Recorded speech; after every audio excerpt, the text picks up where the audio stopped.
کئی بار نقصان دہ ہے. ایسی مثال میں سینکڑوں دے سکتا ہوں, وقت کی قلت ہونے کی وجہ سے میں صرف ایک ڈاکٹری کی مثال دیا. ہم والدین کا فرض ہے کہ ہم اچھا ماحول اپنے بچوں کو دیں, اور آج اکثر والدین چاہتے ہیں کہ ہم ہمارے بچے کو ایک اچھی عمدہ انگریزی اسکول میں ڈالیں, کانوینٹ اسکول میں, اور بہت جدوجہد کرتے ہیں بچے کو کانوینٹ اسکول میں ڈالنے کے لیے. کئی بار لاکھوں روپیہ رشوت دیتے ہیں تاکہ میرے بچے کو کانوینٹ میں ایڈمیشن ملے. آپ اگر اپنے بچوں کو ایسے اسکول میں ڈالتے ہیں جو مغربی معاشرے کے بارے میں آپ کے بچوں کو سکھاتی ہے, جو اپنے رب سے دور لے کے جاتی ہے, وہ ایسی مثال ہے جیسے کہ آپ اپنے بچوں کے ہاتھ پیر باندھ رہے ہیں رسی سے اور اس کو پانی میں ڈال رہے ہیں اور کہتے ہیں کہ تیرو. آپ اگر اپنے بچے کے ہاتھ پیر باندھیں گے اور پانی میں ڈالیں گے, وہ بچہ کیسا تیرے گا؟ ذمہ دار کون ہے؟ ہم. اور ایڈوکیشن کے ذریعے ہم دیکھتے اسکول میں کئی مثال دے سکتا ہوں. اسکول میں سکھایا جاتا ہے تہذیب کے بارے میں کہ آپ اپنے والدین کی دیکھ بھال کے لیے ایک بوڑھے کا گھر قائم کرو. آپ اپنے والدین کی عزت کرو اور کیا کرو؟ ان کے لیے اولڈ ایج ہوم قائم کرو. یہ سکھایا جاتا ہے تعلیم میں, ویسٹرن تعلیم میں, اولڈ ایج ہوم, تاکہ والدین جب بوڑھے ہو جائے ان کو اپنے راستے سے ہٹا دو. اولڈ ایج ہوم میں ڈالو تو آپ فری ہے, آپ آزاد ہے. وہ آپ کی رکاوٹ بن رہے تو اولڈ ایج ہوم میں ڈالو. یہ اسلام کے خلاف ہے. اولڈ ایج ہوم, بوڑھوں کا گھر, اسلام کے خلاف ہے. اللہ تعالیٰ فرماتے سورہ انعام میں سورہ نمبر 6 آیت نمبر 151, سورہ عنکبوت سورہ نمبر 29 آیت نمبر 8, اور سورہ لقمان سورہ نمبر 31 آیت نمبر 15 میں کہ ہم نے انسانوں کو کہا ہے کہ وہ اپنے والدین سے اچھا برتاؤ کرے. اور اللہ تعالیٰ فرماتے سورہ اسراء میں سورہ نمبر 17 آیت نمبر 23 اور 24 میں کہ آپ اپنے رب کی عبادت کرو اور اس کے بعد اپنے والدین سے اچھا برتاؤ کرو, اور دونوں میں سے ایک یا دونوں ضعیف ہو جائے تو ان کو اف تک مت کہو, لیکن ان کے ساتھ اچھا برتاؤ کرو اور ان کے ساتھ حسن سلوک کرو, اور اللہ سے دعا کرو کہ ان کو برکت دے, کیونکہ انہوں نے بچپن میں میری پرورش کی.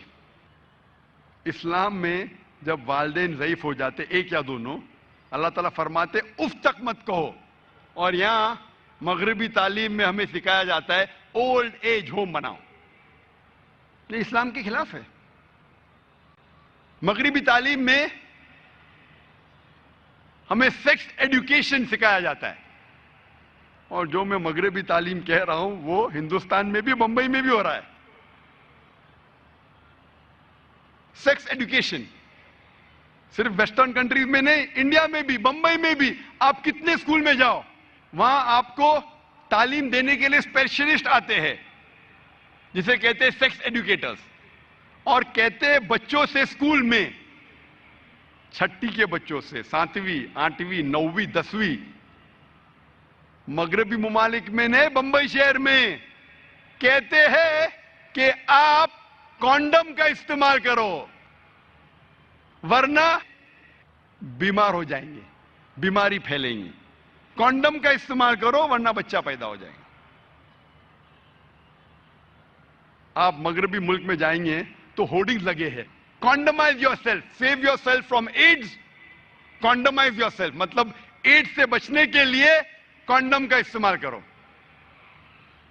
مغربی ملک میں تعلیم یہ دینا چاہیے کہ زنا مت کرو, تو تعلیم دے رہے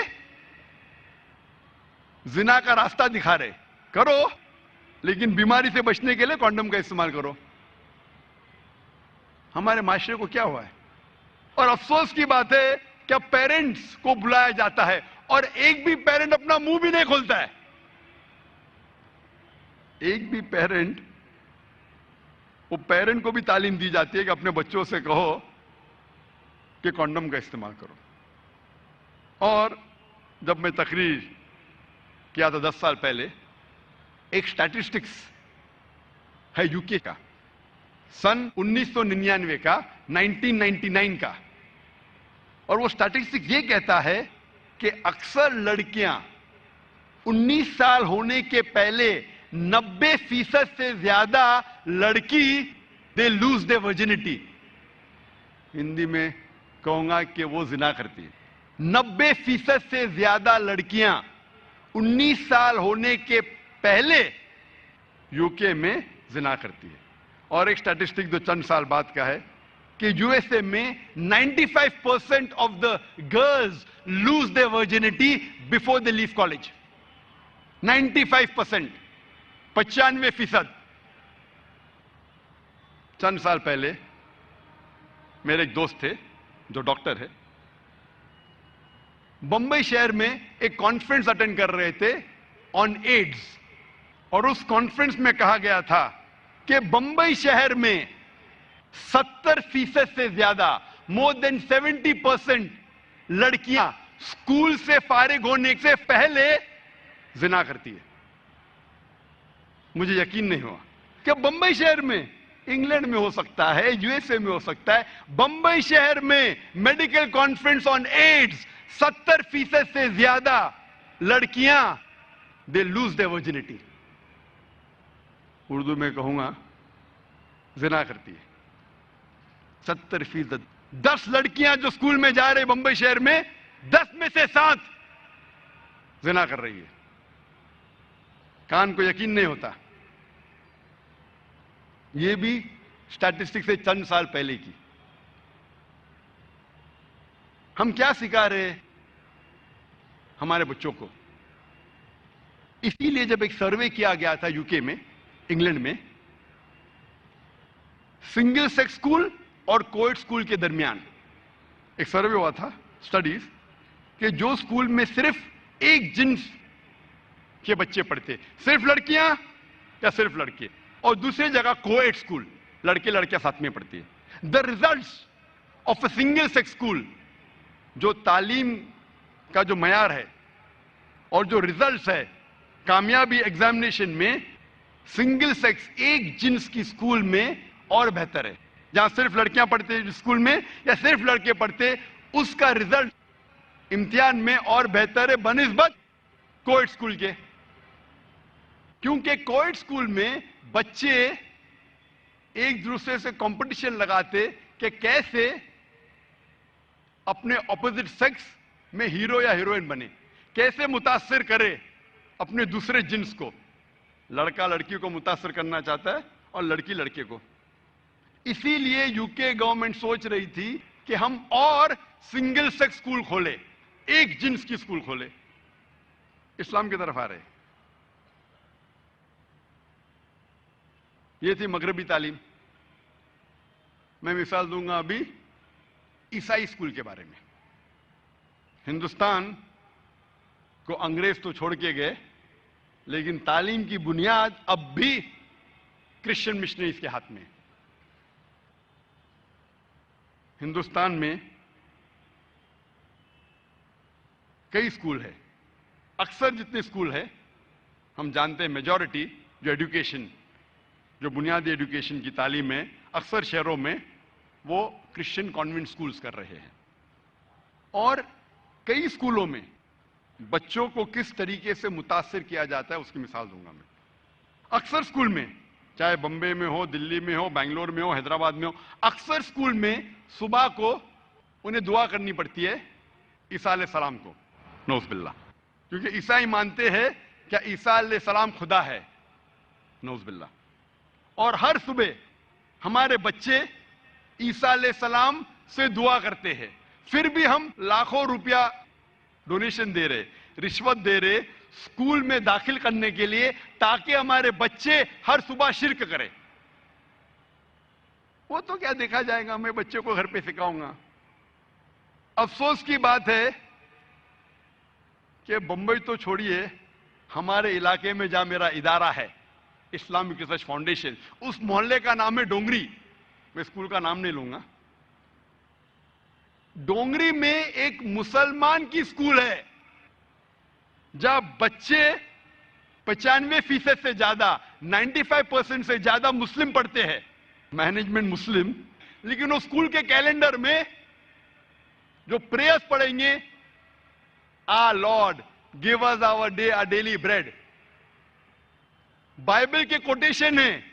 عیسیٰ علیہ السلام سے نعوذ باللہ کہہ رہے ہیں کہ وہ ہمارا رب ہے اور اس سے دعا کر رہے ہیں.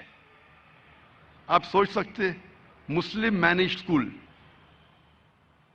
95% مسلمان پڑھ رہے ہیں, مینجمنٹ مسلم, اور بچے ہر روز بائبل کے ورسز پڑھتے صبح کو. جب پتا چلا تو ہم نے مینجمنٹ سے کانٹیکٹ کیا. الحمدللہ خوشی کی بات ہے کہ ان نے اس دعا کو بدل دی. لیکن کتنے سالوں سے پڑھا رہے تھے میں یہ نہیں جانتا ہوں. کچھ اسکول میں آپ دیکھیں گے کہ ننھے بچوں کو کس طریقے سے ان کے ذہن کو بھڑکایا جاتا ہے. مثال کے طور پہ کچھ اسکول ہے جو ہر صبح میں بچوں سے دعا کرواتے ہیں, یا اللہ ہم کو چاکلیٹ دے. کوئی چاکلیٹ نہیں ملتی. ہے رام مجھے چاکلیٹ دے. کوئی چاکلیٹ نہیں. او جیزس مجھے چاکلیٹ دے. اور اوپر سے چاکلیٹ گرتی ہے. وہ بچے کے ذہن میں کیا گزریں گی؟ وہ سوچیں گا کہ میں اللہ سے فرمان کرتا ہوں, اللہ سے دعا کرتا ہوں, کوئی جواب نہیں. رام سے دعا کرتا ہوں, کوئی جواب نہیں.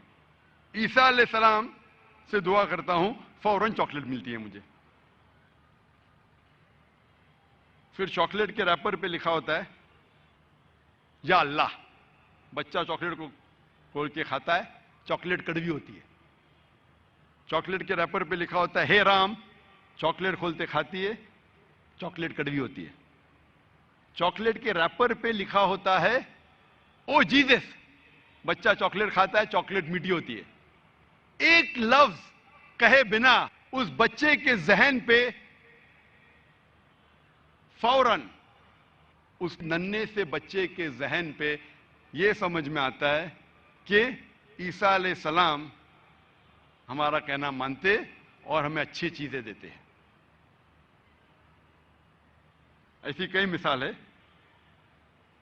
میں اور ایک مثال دوں گا. اسکول میں بچے پکنک کے لیے جاتے. کچھ اسکول میں سال میں ایک بار, کچھ اسکول میں سال میں 2 بار. جب پکنک پہ جاتے تو بس خراب ہو جاتی ہے. تو ٹیچر کہتی ہے ابھی دعا کرو کہ بس اچھی ہو جائے. بولو بچوں یا اللہ بس شروع ہو جائے. تو یا اللہ بولتے, اگنیشن دیتا ہے ڈرائیور, بس نہیں شروع ہوتی. ہے رام بس کو ٹھیک کر دے, اگنیشن دیتا ہے ڈرائیور, بس سیدھی نہیں ہوتی. او جیزس بس کو ٹھیک کر دے, اور بس ٹھیک ہو جاتی, شروع ہو جاتی ہے. اس بچے کے ذہن پہ, ننھے سے بچے کے ذہن میں یہ معلوم ہو جاتا ہے کہ میرا مددگار صرف عیسیٰ علیہ السلام ہے, نعوذ باللہ, اور وہی ہمارا ایشور ہے. والدین کا فرض ہے کہ اپنے بچوں کو صحیح تعلیم دے اور صحیح تربیت دے. اسی لیے اللہ کے رسول فرماتے ہیں, صحیح حدیث میں ہے, صحیح مسلم کے جلد نمبر 4 حدیث نمبر 1631 میں, کہ اللہ کے رسول فرماتے کہ انسان کے مرنے کے بعد اس کے سارے اچھے اعمال ختم ہو جاتے سوائے 3 چیز کے. نمبر 1 صدقہ جاریہ, ایسا صدقہ کرو جو ہمیشہ کے لیے جاری رہے. دوسرا علم النافع, ایسا علم جو لوگوں کو فائدہ پہنچائے. اور تیسرا ولد صالح, نیک اولاد جو والدین کے لیے دعا کرتے ہیں. تو انسان کے مرنے کے بعد اس کے سارے اچھے اعمال کا جو اکاؤنٹ رہتا ہے وہ بند ہو جاتا ہے صرف 3 چیز کے. ایک ہے صدقے جاریہ, دوسرا علم نافع جو علم سے لوگوں کو فائدہ ہو رہا ہے, اور تیسرا ولد صالح میں اچھے نیک اولاد جو والدین کے لیے دعا کرتے ہیں. تو اگر آپ اپنے بچوں کو صحیح تعلیم دے, اپنے رب کی طرف لے جائے, انشاءاللہ وہ آپ کی جنت کا راستہ بن سکتے ہیں. اللہ کے رسول فرماتے ہیں, اس کا ذکر صحیح حدیث میں ہے, صحیح بخاری جلد نمبر 2 کتاب الجمعہ چیپٹر نمبر 11 حدیث نمبر 893 میں, جس کا ذکر ترمذی میں بھی آتا ہے جلد نمبر 3 حدیث نمبر 1376 میں, جہاں اللہ کے رسول فرماتے ہیں کہ ہر انسان چارواہ ہے. Every human being is a shepherd. ہر انسان ذمہ دار ہے. امام چارواہ ہے رعایا کے, امام ذمہ دار ہے اپنے لوگوں کے. آدمی ذمہ دار ہے اپنے اہل و عیال کا, اپنے بیویوں اور بچوں کے لیے. ایک عورت چارواہ ہے, ذمہ دار ہے اپنے شوہر کے گھر کے, اپنے بچوں کی. اور نوکر ذمہ دار ہے اپنے مالک کی پراپرٹی کے. ہر انسان چارواہ ہے, شیپرڈ ہے, ذمہ دار ہے. اللہ کے رسول فرماتے ہیں کہ والدین اپنے بچوں کے ذمہ دار ہے. کیا تعلیم وہ اپنے بچوں کو دیتے ہیں. اسی لیے حضرت عمر رضی اللہ عنہ کا قول ہے, حضرت عمر جو دوسرے خلیفہ تھے رضی اللہ عنہ, وہ فرماتے ہیں کہ 1000 متقی مسلمان, 1000 نماز پڑھنے والے مسلمان کی موت سہن کرنا آسان ہے بنسبت ایک عالم کے جو اللہ کے حرام اور حلال کے احکامات جانتا ہے. حضرت عمر رضی اللہ عنہ فرماتے کہ اگر 1000 متقی مسلمان, نیک مسلمان, نماز پڑھنے والے مسلمان مرتے ہیں, وہ سہن کرنا آسان ہے بنسبت ایک عالم کے جس کے پاس اللہ کے حکم, فرض, حلال اور حرام کے بارے میں جانتا ہو. حضرت عمر رضی اللہ عنہ ایک وقت کہتے ہیں صحابہ سے کہ آپ کی کیا خواہش ہے کہ یہ کمرہ کس سے بھر جائے تاکہ میں اس کا استعمال کر سکوں اللہ کا دین پھیلانے کے لیے. سب سے بہترین خواہش کیا ہو سکتی ہے؟ تو ایک صحابہ فرماتے ہیں میری خواہش ہے کہ یہ روم, یہ کمرہ سونے سے بھر جائے تاکہ میں اس کا استعمال کر سکوں اللہ کا پیغام پھیلانے کے لیے. حضرت عمر رضی اللہ عنہ فرماتے اس سے بہترین خواہش کیا ہو سکتی ہے؟ تو دوسرے صحابہ اٹھ کے کہتے کہ میں خواہش کروں گا کہ یہ کمرہ ہیرے اور جوہرات سے بھر دے تاکہ میں اس کا استعمال اللہ کا پیغام, اللہ کا دین پھیلانے کے لیے کہوں, اللہ کا پیغام, اللہ کا دین پھیلانے کے لیے کروں. حضرت عمر رضی اللہ عنہ فرماتے اس سے بہترین خواہش کیا ہو سکتی ہے؟ تو صحابہ فرماتے یا امیر المومنین, آپ ہم سے کہو اس سے بہترین خواہش کیا ہو سکتی؟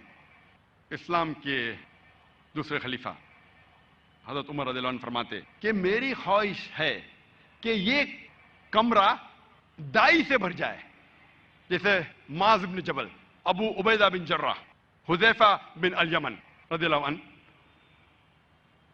تاکہ میں ان کو بھیجوں اللہ کا دین پھیلانے کے لیے. اس کال سے ہمیں پتا چلتا ہے کہ سب سے بہترین ہے مین پاور. ہم انسان سمجھتے ہیں کہ سب سے زیادہ ضرورت ہے دولت کی. دولت ٹھیک ہے، ضرورت پڑ سکتی ہے، لیکن سب سے اول نمبر پہ نہیں. سب سے اول ہے مین پاور. اچھے لوگ پیدا کرو، اچھے لوگ بناؤ، اچھے لوگ تیار کرو. آپ اگر محمد صلی اللہ علیہ وسلم کی سیرت پڑھیں گے، اللہ کے رسول نے کیا دولت پیچھے چھوڑی؟ اللہ کے رسول نے صحابہ تیار کیے، اور یہ صحابہ نے اللہ کا دین پھیلائے. مثال ہے ہمارے پاس حضرت ابوبکر کی، حضرت عمر کی رضی اللہ عنہ. ایک ایک مثال. تو دین پھیلانے کے لیے پیسے کی ضرورت نہیں. اگر 10 اہم چیز ہے، ہو سکتا ہے کہ 10ویں نمبر پہ پیسہ آ سکتا ہے، اول نمبر پہ نہیں. آج ہم مسلمان کے پاس کیا پیسے کی کمی ہے؟ آج ہم مسلمان کے پاس کالا سونا ہے، اربوں کے پاس پیسوں کی کمی ہے. کیا حالت ہے مسلمان کی؟ ایک دم نیچے ہے. سب لوگ ہم کو لات مار رہے، میڈیا پہ ہم کو ذلیل کر رہے. اتنا پیسہ ہمارے پاس ہے، میں کئی عرب کو جانتا ہوں تو 10 بل گیٹس کو اپنے کھیسے میں رکھیں گا. کتنے؟ 10 بل گیٹس کو ایک ایک کھیسے میں. یہ فوربس کی لسٹ پہ مت جائیے آپ. یہ فوربس کی لسٹ صرف چند تاجر کو لے کے اپنی لسٹ بناتے، فرش بناتے ہیں. اللہ نے مسلمانوں کو پیسہ کم نہیں دیا، پھر بھی ہماری یہ حالت ہے. کیوں؟ اس کی کیا وجہ ہے؟ اس کے بارے میں کہوں گا انشاءاللہ کچھ دیر بعد. تو دولت دین پھیلانے کے لیے ضروری نہیں ہے. اور اللہ نے آپ کے سامنے جو ناچیز کھڑا ہے، میں جانتا ہوں کہ 20 سال پہلے ہم نے قائم کی تھی ہماری اسلامک ریسرچ فاؤنڈیشن. میں نے میرے والد سے کہا کہ آپ لاکھوں روپیہ باہر دیتے ہیں خیرات میں، مجھے 5000 روپیہ دو مہینے کا. ہم نے اسلامک ریسرچ فاؤنڈیشن شروع کیے 5000 روپیہ مہینے سے، بس 5000 روپیہ. 20 سال بعد اللہ نے الحمدللہ اللہ کی مدد سے، اللہ کی ہدایت سے، اللہ کی مہربانی سے آج ہم ایسے مقام پہ پہنچے ہیں ماشاءاللہ کہ دنیا میں کوئی بھی نان گورنمنٹ پرائیویٹ دعوی آرگنائزیشن نہیں ہے. الحمدللہ ثم الحمدللہ. آج جو ہمارے پاس لوگ ہیں، جو والنٹیئرز ہے، جو دائی ہے، وہ امپورٹنٹ ہے. لوگ سمجھتے کہ پیسہ ضروری ہے. پیسہ میرے حساب سے ضروری نہیں ہے. ٹھیک ہے 10ویں نمبر پہ آ سکتا ہے، اہم نہیں ہے. 5000 روپیہ مہینہ سے شروع کیے، اور آج اللہ نے الحمدللہ ثم الحمدللہ. سو ہمیں ہمارے بچے کو تعلیم دینا چاہیے. ایک ایک بچے کو ایسی تعلیم دینا چاہیے کہ وہ دین کے قریب آئے اور اپنا دین پھیلا سکے. ہم اگر صحابہ کی سیرہ پڑھیں گے، ایک ایک مثال ہمیں ملیں گی اس میں، اور اس کی ذمہ داری ہے ہم والدین کی. اب تاریخ پڑھیں گے تو چند مثالیں ملتی ہیں ہمیں مثال ملتی ہے علامہ اقبال کی والدہ کے بارے میں. ہم جب کتابیں پڑھتے علامہ اقبال کی زندگی کے بارے میں تو پتہ چلتا ہے کہ علامہ اقبال کے والد ایک ایسا پیشہ کرتے تھے جو ربا سے جڑا تھا، جو سود سے جڑا تھا. اور علامہ اقبال کی والدہ اسے بالکل پسند نہیں کرتی تھی. تو جب علامہ اقبال پیدا ہوئے، علامہ اقبال کی والدہ نے اپنے چھاتی کا دودھ، اپنا دودھ اپنے بیٹے کو نہیں پلایا. وہ چاہتی تھی کہ میرے بیٹے کے جسم میں ایک بوند بھی حرام کمائی نہیں جائے. تو علامہ اقبال کی والدہ نے کیا کیا؟ اپنے زیورات بیچے، جو خود کے تھے، الحمدللہ حلال کمائی کے تھے، زیورات کو بیچ کے ایک بکری خریدی اور اس بکری کے دودھ سے پرورش کی علامہ اقبال کی، اور اللہ نے پھر ان کے شوہر کو ہدایت دی اور وہ بھی سیدھے راستے پہ آ گئے، اور پھر اللہ نے ایسا شخص، علامہ اقبال جیسا شخص بنایا۔ ایسی کئی مثال ہے، اور ایک مثال ہے والدہ کی، شیخ عبد القادر جیلانی کی رحمۃ اللہ علیہ۔ شیخ عبد القادر جیلانی رحمۃ اللہ علیہ الحمدللہ توحید پہ تھے، اور انہوں نے اس شہر ہندوستان میں اسلام کا دین پھیلایا، ان کا بڑا ہاتھ ہے، اور وہ توحید پہ تھے، اسلام کا صحیح پیغام گھروں تک پہنچایا۔ اور ان کی والدہ نے شیخ عبد القادر جیلانی رحمۃ اللہ علیہ کو سکھایا تھا کہ بیٹا تو ہمیشہ سچ بولنا، کبھی جھوٹ مت بولنا، چاہے تیرا نقصان ہو چاہے تیری جان جائے۔ ایک وقت جب شیخ عبد القادر جیلانی رحمۃ اللہ علیہ جب ایک سفر کر رہے تھے تو ان کی والدہ نے کچھ اشرفیاں ان کے کپڑے میں سی دی تاکہ وہ گم نہ جائے، تاکہ کوئی انہیں چوری نہ کرے۔ جب وہ سفر پہ نکلتے ہیں تو ایک ڈاکوؤں کا گروہ انہیں پکڑ لیتا ہے، اور جب جانچ پڑتال کرنے کے بعد کچھ پیسہ نہیں ملتا ہے تو وہ ڈاکو کہتے ہیں شیخ عبد القادر جیلانی رحمۃ اللہ علیہ سے کہ تیرے پاس کچھ پیسے نہیں؟ انہوں نے کہا ہاں ہے، میری ماں نے میرے کپڑوں میں سی لی ہے، اور وہ جگہ دکھاتے ہیں۔ وہ ڈاکوؤں نے کہا کہ اگر یہ بچہ ہمیں نہیں بتاتا تو ہمیں کبھی یہ اشرفیاں نہیں ملتی ہے۔ وہ اتنے خوش ہوئے اس بچے کے ایمانداری سے اور پوچھا کہ تم نے ہمیں سچ کیوں کہا؟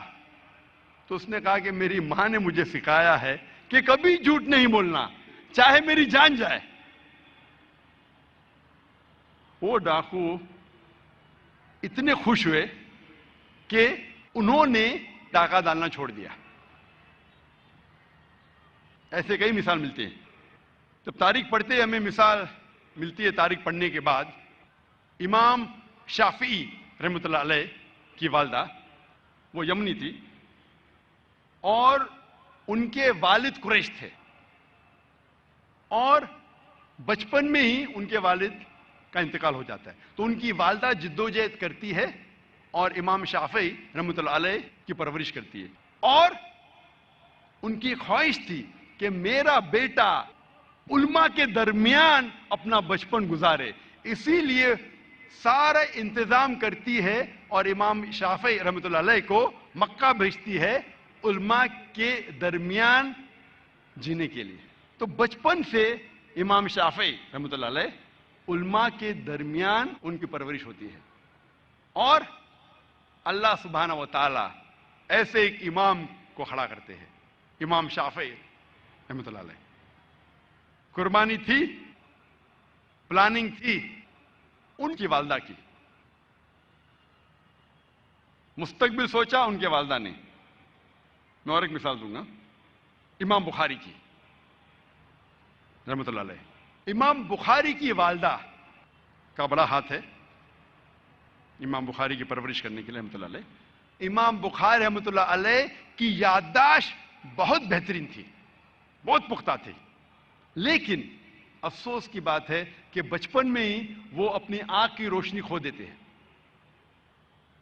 آنکھ کی روشنی کھونے کے بعد اس وقت کے سب سے بہترین ڈاکٹر کو دکھانے کے باوجود ان کی آنکھ کی روشنی نہیں آتی۔ اس کے بعد امام بخاری رحمۃ اللہ علیہ کی والدہ روز لگاتار اپنے رب، اپنے خالق اللہ سبحانہ و تعالی سے دعا کرتی ہے کہ میری بیٹی کی روشنی لوٹا دے۔ اس کے بعد کئی عرصوں بعد اللہ سبحانہ و تعالی ان کی والدہ کی دعا سنتے، اور ان کی والدہ کے خواب میں آتے ہیں حضرت ابراہیم علیہ السلام، اور حضرت ابراہیم علیہ السلام فرماتے کہ تیرے بیٹے کی روشنی لوٹا دی گئی ہے، اور صبح کو امام بخاری رحمۃ اللہ علیہ وہ پھر سے دیکھ سکتے ہیں۔ تو یہ مثال ہے والدہ کی، کس طریقے سے انہوں نے اپنے بچوں کی پرورش کی۔ میں اور ایک مثال دوں گا۔ دو لوگ تھے جو آپس میں بہت محبت کرتے تھے، فاروق اور صالحہ۔ اور فاروق اور صالحہ آپس میں محبت کرتے تھے، انہوں نے شادی کی۔ شادی کے 3 مہینے بعد جہاد کا اعلان ہوتا ہے اور فاروق جاتے ہیں جہاد پر۔ جہاد کے جانے سے پہلے وہ اپنی اہلیہ، اپنی بیوی صالحہ کو 30,000 دینار دیتے ہیں۔ 30,000 دینار ایک یوکے کے آدمی نے کیلکولیٹ کیا اور کہا کہ وہ ہوتے 2 ملین پاؤنڈ۔ 2 ملین پاؤنڈ کو میں تبدیل کروں گا روپیے میں، ہو جاتا ہے 15 کروڑ روپیے۔ وہ دیتے ہیں 30,000 دینار، 2 ملین پاؤنڈ، 15 کروڑ روپیے اپنی اہلیہ کو، اور کہتے ہیں کہ اسے محفوظ رکھو، اسے خرچ مت کرو، میں جہاد کے لیے جا رہا ہوں۔ اور پھر وہ جہاد کے لیے جاتے ہیں اور کہتے ہیں کہ انشاءاللہ میں 3 مہینے میں واپس لوٹوں گا۔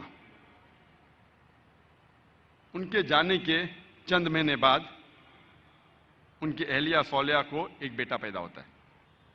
1 سال گزرنے کے بعد ان کے شوہر واپس نہیں آتے، 2 سال گزرنے کے بعد واپس نہیں آتے، 2.5 سال بعد ایک شخص آ کے کہتا ہے صالحہ سے کہ میں نے تمہارے شوہر فاروق کو دیکھا کہ وہ گر گئے اور وہ گھائل ہو گئے۔ پھر چند سال گزرتے ہیں، پھر بھی فاروق واپس نہیں آتے۔ تو اس کی اہلیہ سمجھتی ہے کہ میرے شوہر کا انتقال ہو گیا۔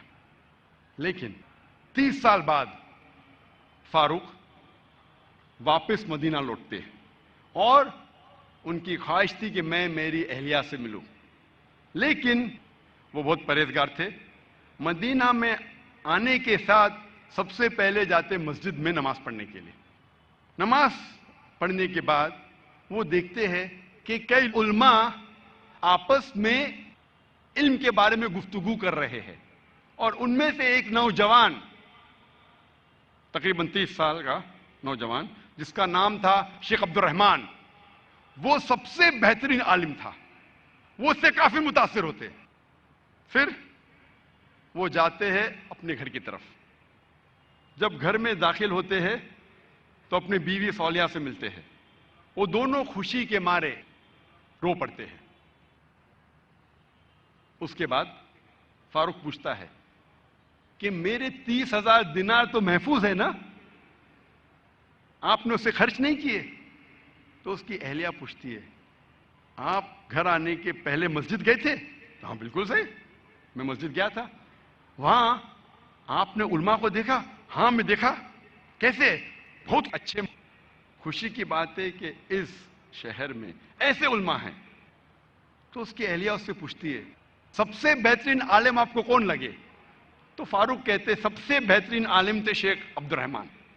تو اس کی اہلیہ پوچھتی ہے کہ اگر اللہ آپ کو شیخ عبد الرحمن جیسا علم دے تو آپ کتنا خرچہ کر سکتے اس علم کے لیے؟ تو فاروق کہتا ہے یہ سارے 30,000 دینار میں خرچ کر سکتا ہوں ایسا علم حاصل کرنے کے لیے۔ پھر اس کی بیوی پوچھتی ہے کہ اگر آپ کا بیٹا ہو، اسے ایسا عالم بنانے کے لیے آپ کتنا خرچ کریں گے؟ تو فاروق کہتے میں 30,000 دینار سے زیادہ خرچہ کر سکتا ہوں، 15 کروڑ روپے سے زیادہ خرچہ کر سکتا ہوں اپنے بیٹے کو شیخ عبد الرحمن بنانے کے لیے۔ تو اس کی اہلیہ کہتی ہے آپ کے جانے کے بعد مجھے ایک بیٹا پیدا ہوا اور یہ شیخ عبد الرحمن آپ کا بیٹا ہے، اور آپ کے 30,000 دینار میں نے خرچ کیے اس کو عالم بنانے کے لیے۔ آپ سوچ سکتے اس وقت بیٹے کو عالم بنانے کے لیے والدہ خرچہ کرتی ہے 30,000 دینار، 2 ملین پاؤنڈز، 15 کروڑ روپے۔ آج کون سا مسلمان اپنے بیٹے کو عالم بنانے کے لیے 15 کروڑ روپیہ خرچہ کرنے کو تیار ہے؟ ہاں ڈاکٹر بنانے کے لیے نو پرابلم،